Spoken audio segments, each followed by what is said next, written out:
Intento una vez más que podemos abrir las Escrituras. Quiero hablar de un tema, bueno, algo comentábamos, sobre la paciencia. ¿Ah?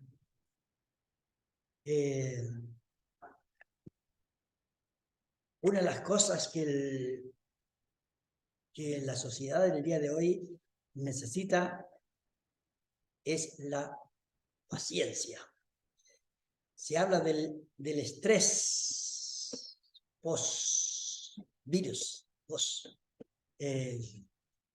la pandemia. Y los entendidos han dicho que eso ha causado tremenda insosiego en la ciudadanía. Bueno, ¿por qué será? Hay un mundo muy acelerado. Hoy en la mañana conversaba con Miguel sobre el trabajo que tienen que hacer los psicólogos. ¿Ah? Los psicólogos.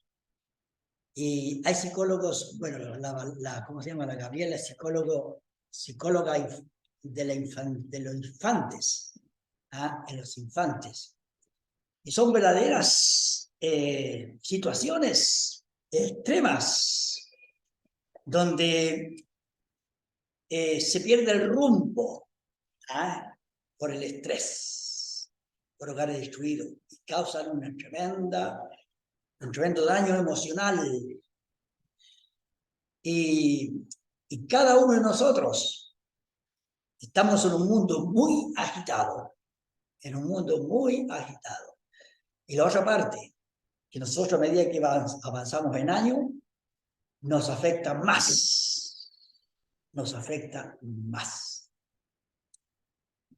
¿Y por qué razón? Porque se suman los dolores, el cansancio, las enfermedades, y hay un mundo que no tiene tranquilidad, y un mundo de hostilidad. Y uno tiene una línea en que quiere uno tener paz, tranquilidad, que nadie lo moleste, que uno vive en un mundo tranquilo, pero eso es imposible. En mi casa siempre mi hija es la que sufre por las bullas y por los perros, porque los perros no me dejan dormir. Y eso le causa tremendas situaciones en que se amarga, se frustra. Y eso es lo que ocurre, hermanos. Bueno, tenemos que conocer el terreno. Tenemos que conocer el terreno en el que pisamos. Y uno dice, a ver, ¿por qué me pasa esto? Y uno tiene que ir conociendo. Por ejemplo, a mí yo tengo que luchar para no caer en el enojo, como les contaba a los hermanos.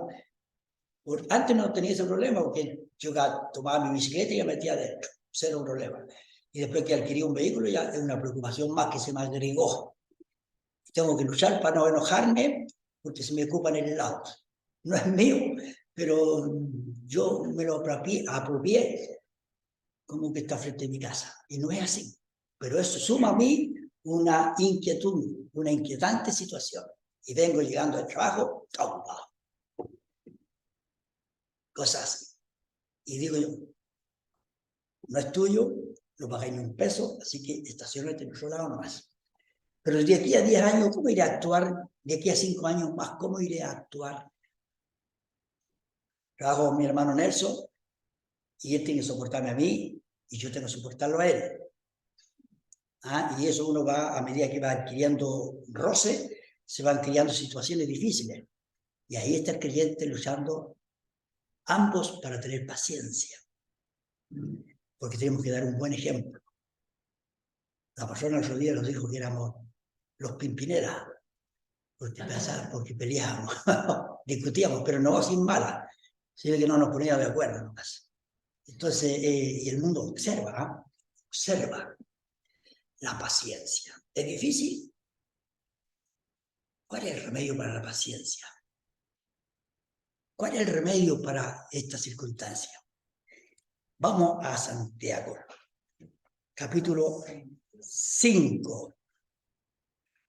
Libro de Santiago, capítulo 5. y aprendamos de... Usted sabe que el apóstol Santiago, una de las cosas que él habla sobre la prueba y sobre la tentación. Estos dos ramales que son como un río que da contra nosotros, la tentación y la prueba. Y son para que nosotros aprendamos. A la tentación es para que aprendamos a confiar en el Señor.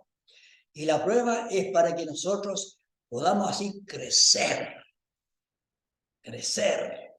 La prueba produce desarrollo, produce madurez. Así que, como nosotros tenemos el ejemplo, como dice Santiago aquí. Pero aquí vamos a hablar de varios momentos. Dice el capítulo 5, versículo 7. El remedio. Dice, por tanto, hermanos, tened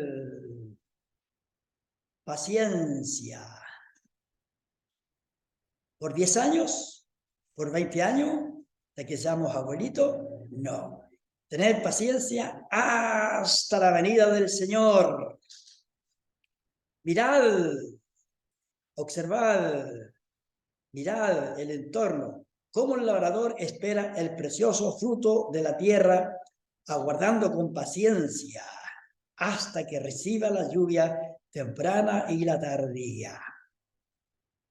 Tened también vosotros paciencia y afirmad vuestros corazones, porque la venida del Señor se acerca. Hermanos, no os quejéis unos contra otros, para que no seáis condenados. He aquí, el juez está delante de la puerta. Hermanos míos, tomad como ejemplo de aflicción y de paciencia a los profetas que hablaron en nombre del Señor. He aquí tenemos por bienaventurado a los que sufren. Habéis oído de la paciencia de Job. Habéis visto el fin del Señor, que el Señor es muy misericordioso y compasivo. Pero sobre todo, hermanos míos, no juréis ni por el cielo, ni por la tierra, ni por ningún otro juramento, sino que vuestro sí sea sí y vuestro no sea no, para que no caigáis en condenación. ¿Está alguno entre vosotros afligido? Haga oración. ¿Está alguno alegre? Cante alabanzas. ¿Está alguno enfermo entre vosotros? Llama a los ancianos de la iglesia y oren por él, ungiéndole con aceite en el nombre del Señor. Y la oración de fe salvará al enfermo y el Señor lo levantará. Si hubiere cometido pecado, le serán perdonados. Confesaos vuestras ofensas unos a otros y orad unos por otros para que seáis sanados. La oración eficaz del justo puede mucho.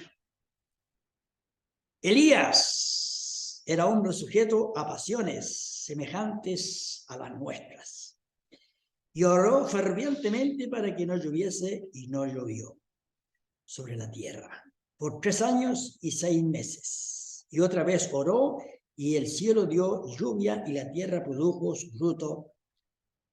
Hermanos, si alguno de entre vosotros se ha extraviado de la verdad y alguno le hace volver, sepa que el que haga volver al pecador del error de su camino, salvará de muerte un alma y cubrirá multitud de pecados. Que Dios bendiga su preciosa palabra. Amén. ¿Cuál es el remedio para la impaciencia? ¿Cuál es el remedio para la inquietud? ¿Cuál es el remedio? La oración. La oración. La oración. Imagínense. Porque ¿qué produce una persona que no ora? Bueno, a mi mamá le estaba contando recién de mi hermana que había tenido este accidente Y estaba tan agitada la pobrecita que mientras me contaba lloraba. Porque viendo la tragedia podría haber sido tan terrible. Bueno, yo sé que mi mamá ora por ella, mi hermana ora por ella y yo oro por ella. Gracias a Dios, eso le digo. Gracias a Dios que las oraciones que nosotros hacemos por ti para que te cuide el Señor, Él te ha protegido. Fue un milagro. Fue un milagro que no, el accidente no fue tan grave. Porque si ponemos el caso que tú hubieras ido en plena carretera a velocidad, 4 personas más iban, habría sido una tragedia. Sí, sí, dijo. ¿Qué hubiese pasado? No, y comenzaba a llorar la pobrecita. Y le dije, alégrate de que el Señor te cuidó. Alégrate. La oración, mis hermanos, la oración. Nosotros nunca el Señor ha dicho, mañana te responderé. Porque mañana van a haber nuevos cambios. Pero Él sabe responder la oración que hicimos un mes atrás, 2 meses atrás, quizás cuánto tiempo, y Él sabe de la necesidad que tenemos en nosotros. Y Dios es aquel que nos manda a usar de este tremendo ministerio, la oración. Es buena, es saludable, constantemente. Yo, especialmente en la mañana, me levanto y oro, tomo desayuno, doy gracias al Señor y después oro por el día que voy a enfrentar. Oro por mis hermanos, por mis hermanas, oro por el patrón, por la patrona, por el Nelson, para que me soporte, por Pepe, que también trabaja, y por mí para tener inteligencia y que me libre de los errores. Entonces, ya uno está orando para enfrentar el día a día. Y me levanto y me voy contento al trabajo. Qué buena la oración. Dijo el Señor, Elías es catalogado, dice, Elías era hombre sujeto a pasiones semejantes a las nuestras y oró fervientemente para que no lloviese y no llovió sobre la tierra. Y Elías se caracteriza por ser un hombre de oración. Oraba intensamente. Era un hombre de oración. Así es que, ¿y es difícil orar? No. Uno puede ir caminando y va orando. Uno puede estar en la noche semidormido y está orando. O puede ir manejando incluso y uno puede ir orando. Dios escogió la oración porque es el medio más precioso y tan poderoso que la oración la puede hacer uno en cualquier lugar, circunstancia o en estado de crítico o de gravedad. Y uno puede orar. ¿Por qué razón? Porque Dios sabe que somos vulnerables. Sabe que estamos sujetos a cambios emocionales. ¿Qué hacen los psicólogos cuando llegan las personas? Sabemos que el psicólogo no proporciona medicina, por lo que me han dicho. Pero ellos tratan de tomar el asunto de la persona en que está y tratan de acomodarla para que pueda sobrellevar la situación. Miguel me contaba, por ejemplo, el asunto el que es homofóbico, que uno le tiene fobia a los homosexuales. ¿Y qué hace el psicólogo? El psicólogo va, conversa con el afectado, conversa con sus padres, conversa con sus hijos, con sus hermanos, conversa en el vínculo familiar para que puedan llevar esta situación. Mientras que un creyente dice, no, pues es un pecado. No, por psicólogo dice, no, esto es una falencia y es natural en él, así que hay que tratar de comprenderlo y sobrellevar esta situación. Eso es lo que hace el psicólogo. Toma el problema para que sea llevadero. No lo soluciona. No lo soluciona.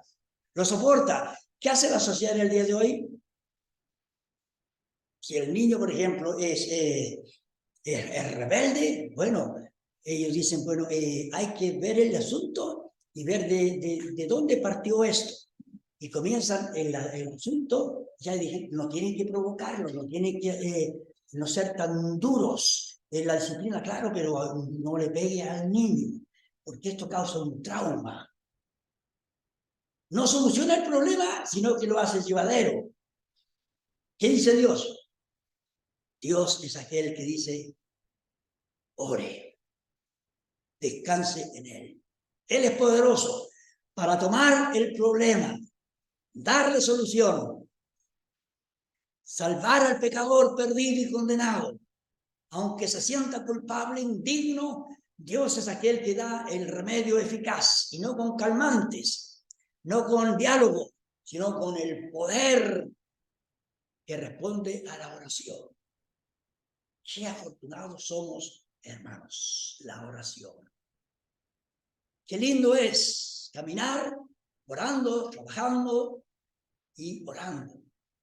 Cualquier cosa, acordarse de que somos personas con pasiones. Imagínense aquí, uno dice, pero ¿cómo Elías? El profeta Elías dice allí, hombre sujeto a pasiones semejantes a las nuestras. Y uno dice, ¿es cochino como yo? ¿Malos pensamientos? ¿Es testarudo como yo? ¿Se tienta como yo? El Señor dijo, es semejante a nosotros. No es un superhombre, mente torcida como yo, egoísta como yo. Sí, pero oraba, oraba. Y eso es lo formidable, la oración. Es triste ver que el tema de la oración, el día de reunión de oración, es el menos concurrido. Siempre, cuando hay ministerio, muchos pueden responder, pero al día de oración es menos. ¿Por qué? Porque somos flojos para orar, somos lentos para orar. Y es el vínculo más importante. Y dice el Señor allí, versículo 7, por tanto, hermanos, tened paciencia hasta la venida del Señor. Tened paciencia hasta la venida del Señor. ¿Por qué razón? Porque el Señor dijo que el creyente, el hombre que está en el mundo, el creyente, va a tener pruebas, aflicciones, tentaciones, va a tener necesidad, va a haber muchos enemigos. El mundo le verá como un bicho raro porque no corremos con ello. Y el mundo se burlará de la venida del Señor. Y el mundo no quiere nada a Cristo. Hoy venías acá y cualquier vehículo no me dejaba pasar porque tenía que cruzar la calle. Usted sabe que, de veras que el día es Santa Filomena. Así que, y dije, ¿cómo está conmigo a mí? Me atiendo bien y abro el diálogo. De veras. Bueno, qué triste conversar, qué triste delante de Dios. Ver a esta persona que suben vacía y bajan vacía. Mientras que yo tengo la gracia, el conocimiento de las cosas eternas y descanso y me divierto y me alegro y tengo este gozo. Una oración. Hermanos, tened paciencia hasta la venida del Señor. No hasta que termine el fin de semana. Hasta la venida del Señor. El Señor es sincero. El Señor no anda con parches de anestesia, que nos puede anestesiar para que así. No, el Señor nos pone en el relieve allí, por encima. Tened paciencia hasta la venida del Señor. Hasta la venida del Señor. ¿Por qué razón? Porque el mundo no piensa en la venida del Señor. Incluso los creyentes a veces se olvidan de la venida del Señor. Se olvidan. Y piensan que el Señor no entiende. O algunos se apesadumbran tanto al ver la hostilidad que hay en el mundo y dicen, ¿por qué Dios no interviene? ¿Por qué Dios no hace algo? Gracias a Dios que no hace algo. ¿Por qué razón? Porque si Dios tomara la actitud que queremos que tome, muchos morirían. ¿Por qué? Porque el hombre es una bestia. El hombre es muy terrible y peligroso. Estaba buscando allá en Uganda, no sé, en Uganda era, mostraron de aquellos tiempos cuando estos hombres que son revolucionistas y matan, y iban a las aldeas, las quemaban, tomaban a los niños y los enlistaban para que se unieran a la rebelión y los llevaban. Y a algunas personas para mostrar su terror, ellos, es triste, les cortaban los labios. Imagínense, andar todo el día así, esa incomodidad. Y algunas mujeres les cortaban sus senos para que no reprodujeran, no alimentaran más niños. Y a los nenes los llevaban y los enlistaban por miedo, lo hacían enlistarse y tenían que matar. Terrible. ¿Hasta dónde puede llegar la maldad? Se pierde la paciencia en esto. Claro, ¿por qué las autoridades no hacen algo? ¿Por qué los gobiernos no intervienen? Dijo el Señor, tened paciencia hasta la venida del Señor, no hasta que termine la guerra. Así que mis hermanos, y para eso la paciencia, orar. Por tanto, hermanos, tened paciencia hasta la venida del Señor. Luego dice, miren al labrador. Usted sabe que el Señor él sabía de botánica, él sabía de geología, él sabía de toda la fauna, de toda la flora, de todos los químicos, de todo lo que hay en la naturaleza. Cuando él hizo al Edén, cuando él hizo la creación, puso toda semilla buena para que produjera fruto y el hombre comiera y el hombre no sufriera de escasez de alimentación de nada. Claro, uno dice, ahora mira uno y ve a los agricultores. ¿Ha visto a los agricultores? Uno pierde la paciencia. ¿Eh? Pues no, esta cosa lo daba más, así que voy a cambiar de rubro. Y uno ve cómo ellos pierden la paciencia. Pero el Señor deja un restante. Personas que confían en el Creador, el que hizo la tierra y el cielo, el que hizo el invierno, el verano, la primavera y el otoño. Y Dios es aquel que hace que el ser humano pueda comer de su fruto. Pero tener paciencia, porque Él es aquel que ha originado los tiempos. Tiempo de sandía, tiempo de melones, tiempo de puerros, tiempo de granada, tiempo para cada árbol su tiempo. Y es notable en el mundo entero cómo Dios puede decir a todo el mundo, todos están en la escuela, miren al agricultor, cómo él siembra con paciencia. ¿Por qué? Confía en que Dios enviará la lluvia temprana y la tardía. ¿Se ha preocupado usted por el sustento? ¿Se ha preocupado porque está la despensa media vacía? ¿Se ha preocupado usted porque ya las finanzas están bajando en el banco? ¿Se ha preocupado usted porque se va a terminar el trabajo y después qué? ¿Qué dijo el Señor? No os afanéis por el día de mañana. Mirad los lirios, mirad los campos, mirad las aves.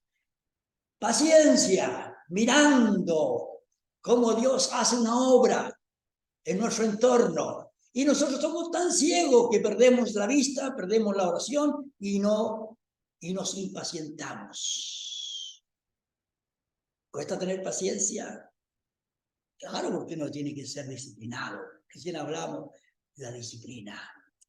Ninguna disciplina al presente es ser parece ser causa de gozo, sino que al contrario,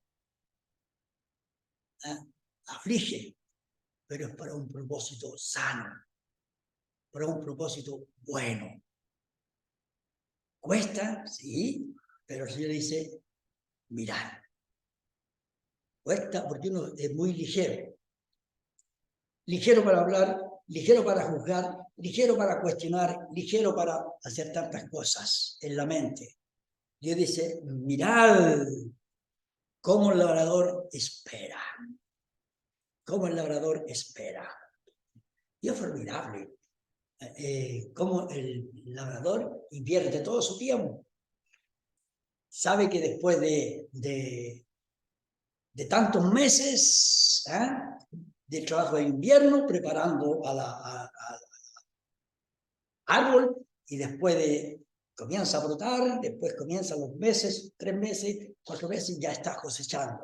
Y ya después viene la inversión retornada, con gracia, con gratitud. Mirad, hermanos, la oración, ¿cuánto fruto produce? ¿Cuánto fruto produce la oración? Dijo el Señor, la oración del justo, dice allí, la oración del justo, eficaz del justo, puede mucho. La oración eficaz del justo. ¿Qué quiere decir eficaz? Esa oración constante, eficaz, oral, sin cesar. Puede mucho. Somos grandes poseedores de muchas cosas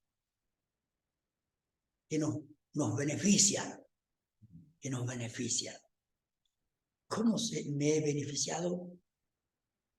¿Cómo me he enriquecido?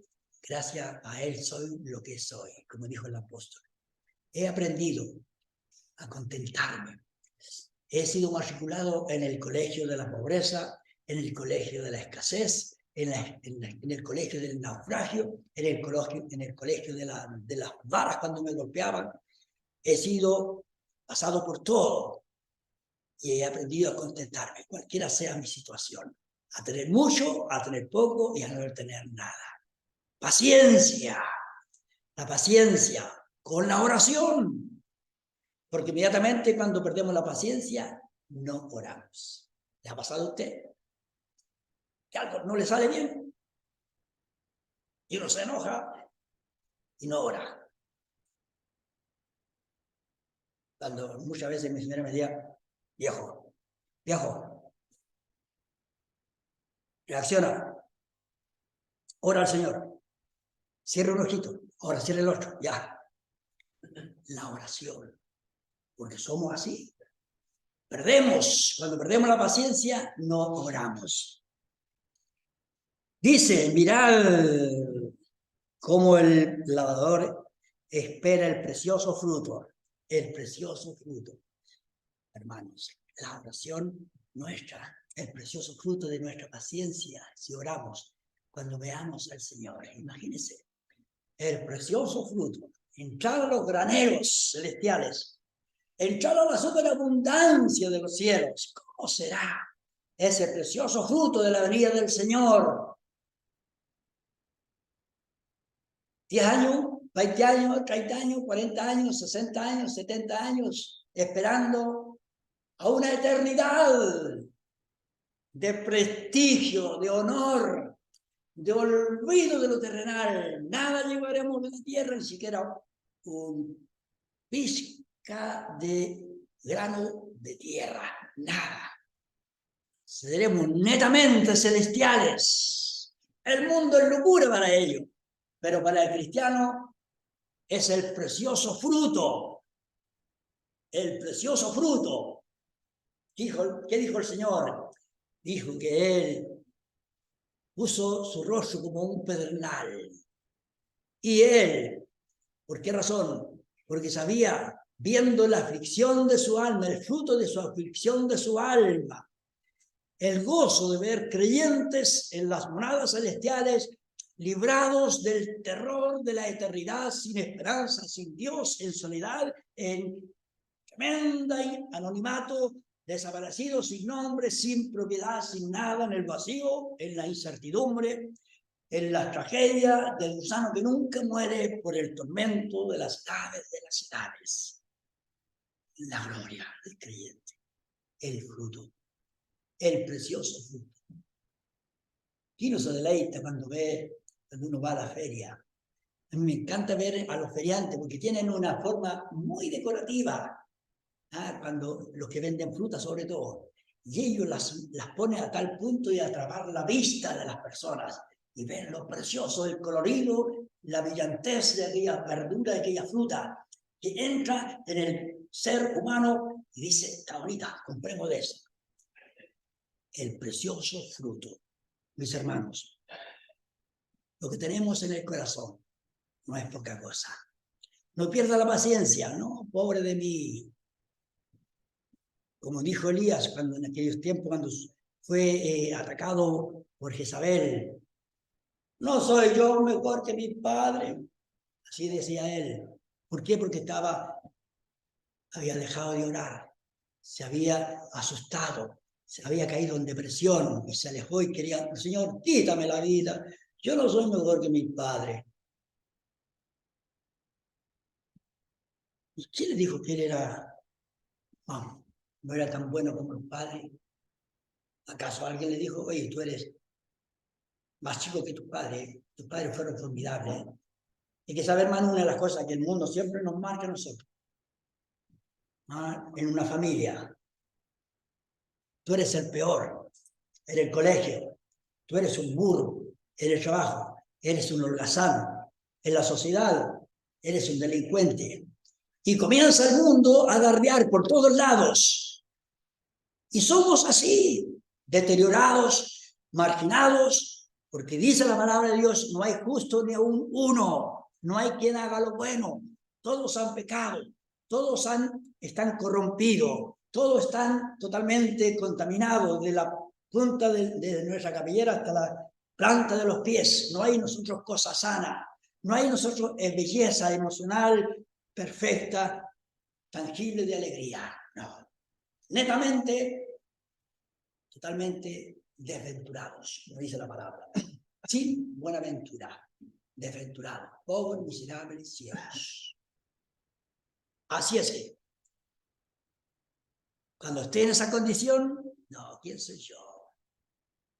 Porque somos así. Y uno encuentra a compararse con los demás. Y siempre busca a las personas que están mejor que uno. ¿Acaso el Señor se comparó con alguien? Él dijo que él fue como un esclavo, que se hizo esclavo por amor a nosotros. Imagínense, bajo lo más bajo, yo nunca he sido esclavo de alguna persona. Del pecado sí, el pecado que cruelmente me llevaba arrastrándome hacia el pecado, hacia el deterioro, hacia el dolor, hacia la angustia. Y proporcionaba a mí verdaderos cuarteles en los cuales me tenía atado, reprimido, y uno sufría. Y muchas veces pasaba por la mente, quiero destruir mi vida, no quiero vivir la vida, me gustaría morirme, quiero suicidarme. Comienza la sociedad a marcarse ese ángulo triste y penumbroso, como el lado oscuro del ser humano, que está allí presente, y lo lleva a estos pensamientos. Mientras que Dios dice, venid a mí todos los que estáis trabajados y cargados, y yo os haré descansar. No estoy lejos de ti, no estoy en el oriente para que me vayas a buscar. No estoy en ningún lado, estoy tan cerca de ti en la puerta de tu corazón, que si tú me pides, entraré y te daré la paz. Invócame y serás salvo. Cree en mí y tendrás perdón de pecados. En la boca está la confesión para ser salvo, para ser liberado y entrar al gozo de una eterna felicidad, de un eterno gozo de paz con el Señor, con el Dios, con una esperanza que se abanica con todos los síntomas preciosos que el corazón anhela y respira y suspira. Qué tremenda es la oración. Y la ha dejado para que todos oren, orad El que pide, dice, pedid y se os dará. Buscad y hallaréis, llamad y se os abrirá. La oración. La oración. Y uno puede en cualquier momento. Yo me recuerdo cuando yo me convertí, no usé palabras escogidas, no usé ninguna articulación de una poesía, solamente, Señor, creo en ti, que tú moriste por mí, acéptame, soy pecador, sálvame, Señor. Y se abrieron los ojos. Una oración que no quedó archivada en los anales de la historia, como las palabras que dijo el famoso libertador Arturo Prat. No quedaron. Pero en los cielos se registró mi nombre. Bienaventurados los que creyeron. Alégrense y alégrense porque vuestros nombres están inscritos en el libro de la vida del Cordero, porque habéis confesado a Cristo en el corazón. ¡Qué saludable es! ¡Qué saludable es! La paciencia usando la oración. Dice también, versículo 8, tened también vosotros paciencia y afirmad vuestros corazones porque la venida del Señor se acerca. Tened paciencia y afirmad vuestros corazones. ¿Cómo lo puede afirmar el corazón? ¿Con qué se afirma el corazón? Como dice la palabra, de la abundancia del corazón habla la boca. ¿Y qué hay en el corazón del hombre? En el corazón del hombre están los negocios, está la colegiatura, están las deudas, está el trabajo, están los placeres, está el día de mañana, está la tremenda universidad, están los gastos, está todo aquello en el corazón del inconverso.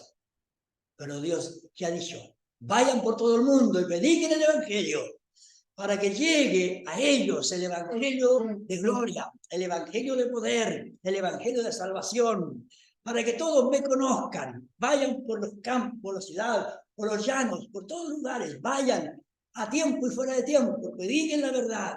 Y Dios ha ocupado todos los ramales para que escuchen el Evangelio y lleguen a los corazones. Allí, atesorando el corazón humano, tanta basura como el mal del Diógenes, que acumulan sin poder llevar nada para la eternidad. Todo se es quemado, todo es vulnerable, todo se quedará.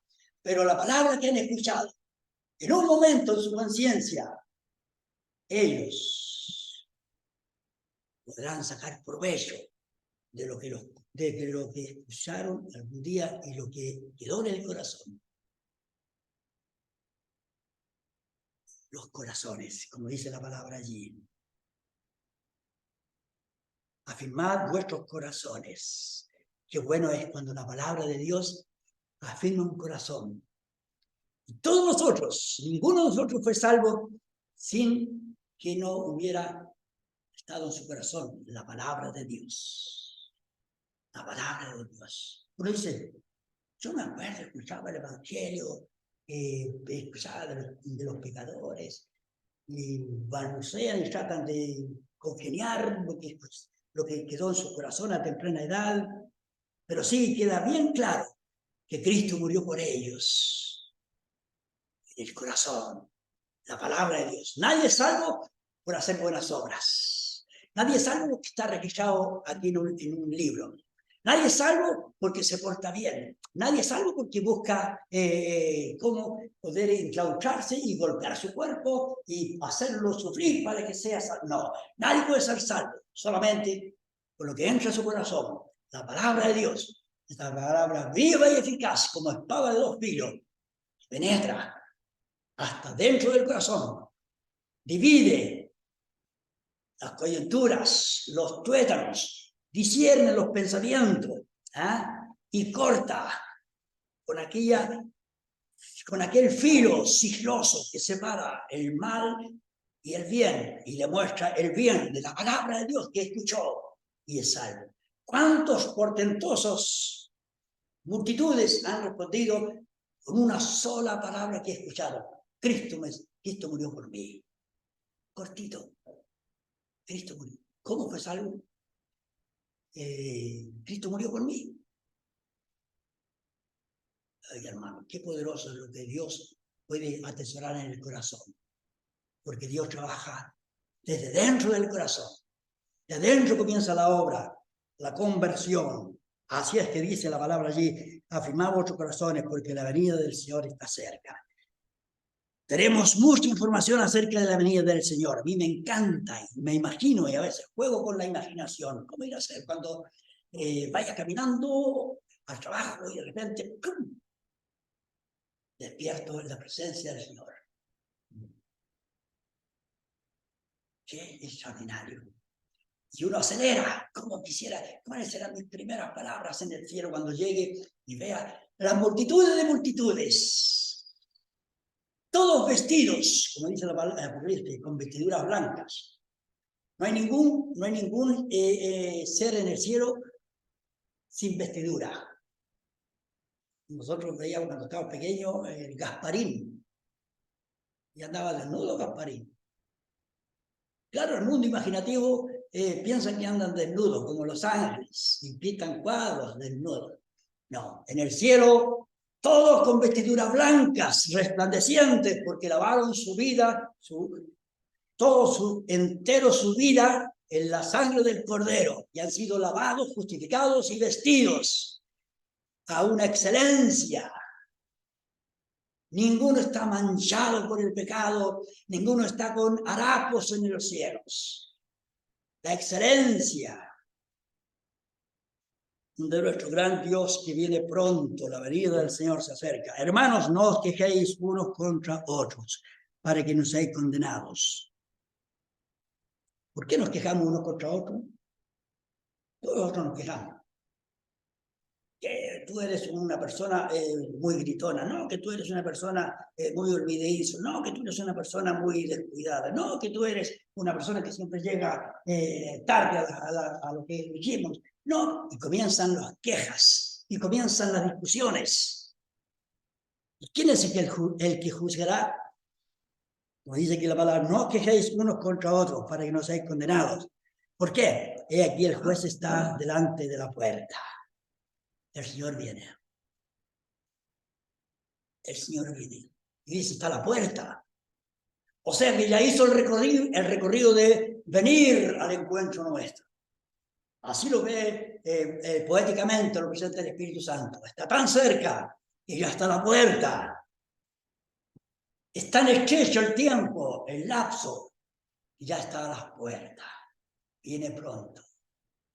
Entonces voy a tener paciencia, más paciencia, y voy a orar más para estar más acondicionado para guardar al Señor. No os quejéis unos contra otros. Sobrellevarnos unos a los otros. Sobrellevar las cargas los unos a los otros. Hermanos míos, tomad como ejemplo de aflicción y de paciencia a los profetas que hablaron en nombre del Señor. ¿Imagina usted a qué profeta pondría usted como ejemplo máximo, más valiente, que sufrió más? Como Jeremías, que le llamaban el profeta llorón. Dios le dijo a Jeremías, ve y predícales, aunque no te oirán, pero predícales, diles, sea atalaya para ellos, anúnciales. No te oirán, pero igual predica. ¿Por qué lo hicieron? Por la paciencia. Les conté la otra vez cuando el gran predicador, cuando era Spurgeon, parece, no me acuerdo. No me recuerdo si era él o no. Que llevó a unos estudiantes para que predicaran el Evangelio. Y la primera instrucción que le dio, ya vengan conmigo, que subió a un vehículo, a un furgón seguramente, y lo llevó al cementerio.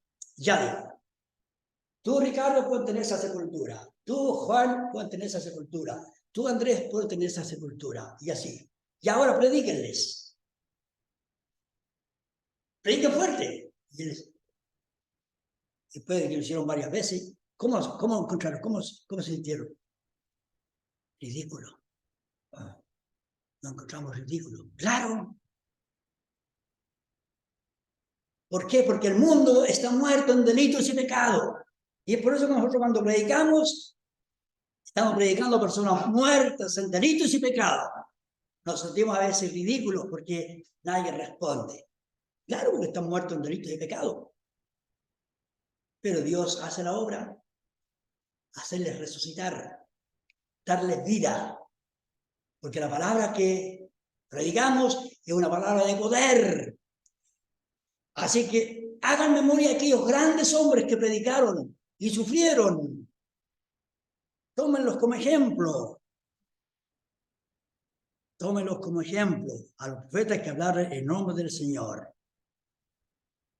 Un ejemplo de aflicción. ¿Somos afligidos? No, aquí en Santa María estamos relajados. Versículo 11, aquí tenemos por bienaventurados los que sufren. Habéis oído la paciencia de Job y habéis visto el fin del Señor, que el Señor es muy misericordioso y compasivo.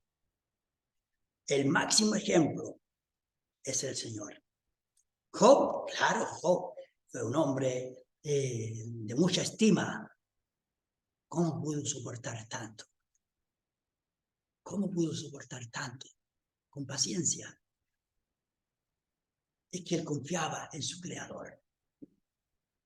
Él, ¿te acuerdas que el Señor lo puso como ejemplo de piedad? Y él pensaba que sabía mucho de Dios. Y Dios después le hace un examen. ¿Ah? Le hace una tesis. A ver, yo te preguntaré, Job, y tú me responderás. Como eso se le pregunta. ¿Dónde estabas tú cuando yo puse las medidas para la tierra?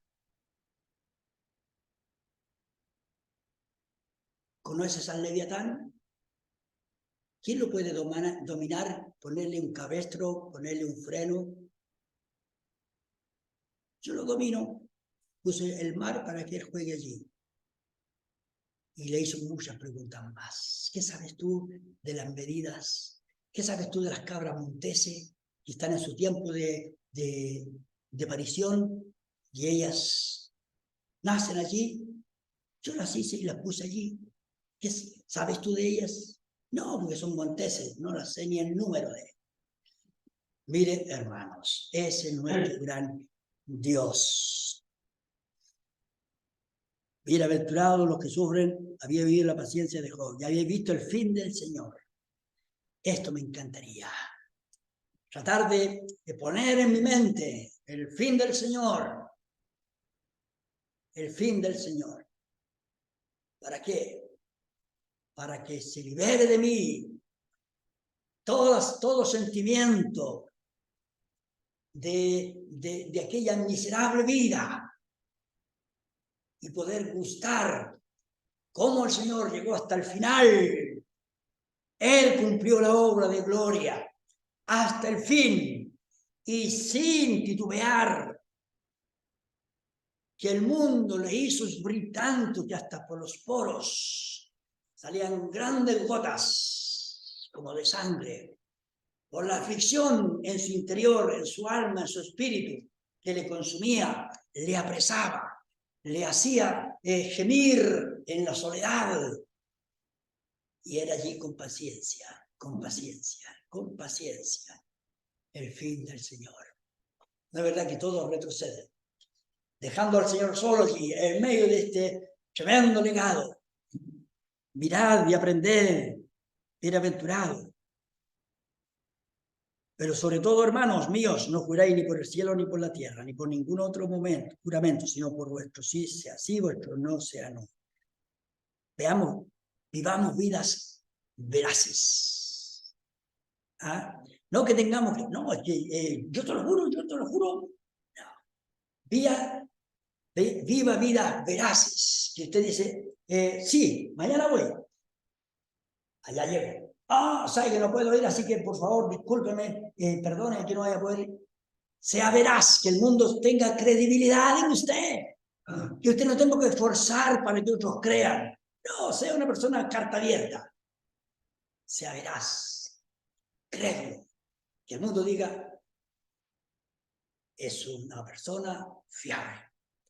Es una persona ejemplar. ¿Por qué? Porque es un creyente. es un creyente. Y el Señor es aquel que nos hace vivir vidas diferentes. No necesitamos disfrazarnos como cristianos. No. No importa que ande desordenado, pero lo que va dentro de la ropa sea un creyente veraz, que el mundo confíe en usted, confío en él. Es verdad, tiene algunos errores como humano, se equivoca, algunas cosas me quedan bien, pero hace todo el esfuerzo, es una persona digna de respeto.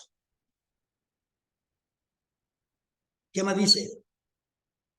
¿Está alguno entre vosotros afligido? Haga la oración. ¿Está alguno alegre? Cante alabanza. Eso es lo que produce Dios en nuestra vida. ¿Va a producir todas estas verdades? Bueno, ¿está afligido? La oración. No diga, estoy afligido y no sé por qué.